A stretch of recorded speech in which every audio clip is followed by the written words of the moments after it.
I'm here speaking as the head of ACT for America. We are the largest national security grassroots organization in the United States with 280,000 members and 875 chapters nationwide. Our members are Jews, Christians, Buddhists, atheists, gays, lesbians, Hindus, Hispanics, blacks, and everything in between. People who put their differences aside and came together to make sure we have a strong national security, to make sure we have strong national defense, and to make sure that American lives are protected from those who wish to do us harm, whether here or abroad. The Benghazi issue has struck a chord with many Americans, not only because it happened on 9/11, not only because it happened 12 years later on 9/11, but the fact that our government let 4 Americans die that day in hostile land and lied to cover up their neglect leading up to the attack and their lack of response to save their lives when they were attacked. America's blood is not cheap. American lives are not cheap. We do not send our men and women to serve in dangerous parts of the world and then forsake them when they call begging us to help them. This is a disgrace. This is shameful and a betrayal of America's trust in their government. This especially struck a chord with me because I was born and raised in the Middle East. As someone who's raised in the Middle East, I knew since I was a child that my blood and my life meant nothing to my government. I was as good as an animal. I did not immigrate to the greatest nation in the world to live in America where our government today is treating its citizens as if we don't count, as if we're worth nothing. The American public is outraged and demands answers. What type of message is this sending to our enemies, but also to our bright young men and women who are now in our elite colleges preparing to get into the diplomatic field and foreign policy and serve abroad representing our nation? America is not a nation that sacrifices the blood of its children, then covers up the evidence of neglect and betrayal. We are better as a nation.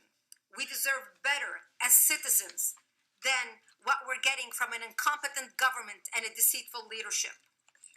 Over the last year and a half, ACT for America has worked closely with Representative Frank Wolf on the issue of Benghazi Special Committee.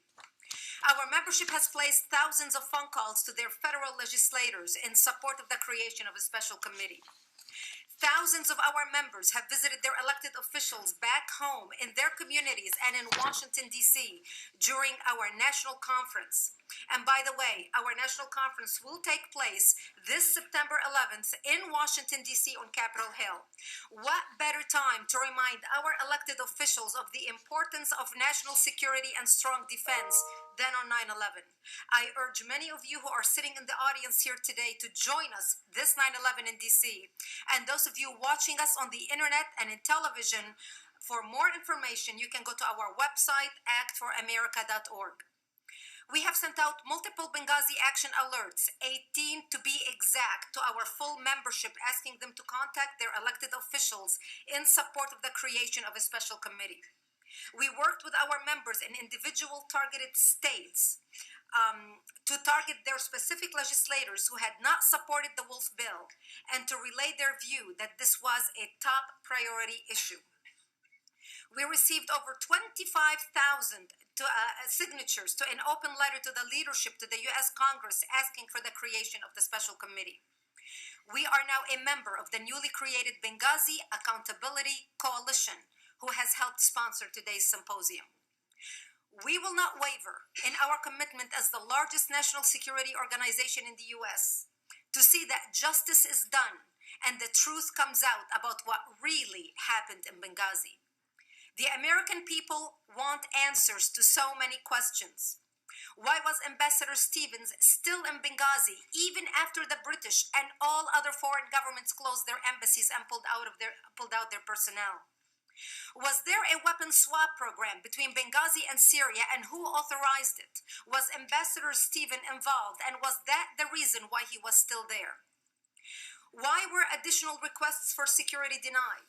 Ambassador Stevens sent 13 requests for additional security to the State Department, and every single one of them went unheeded. And why did our leadership, our government, President Obama, our Secretary of State Hillary Clinton at the time, sit back the night of the attack and did not order immediate military support to save our personnel and get them out of there? And why those who were close by and able to help were told to stand down? Why? Why did we entrust the security of our embassy and our personnel to a contracted out Muslim Brotherhood Front entity? And why would Susan Rice lie 5 different times to the American public about a video? Lie 5 different times on 5 Sunday shows. Who told her to lie? Who gave her the marching orders to deceive the American public, including the families to those who were mourning the death of their sons that day?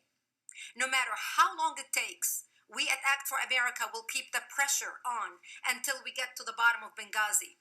There is no statute of limitation when it comes to finding out the truth, and we are determined to get down to the truth. We will actively monitor the work of the Select Committee on Benghazi.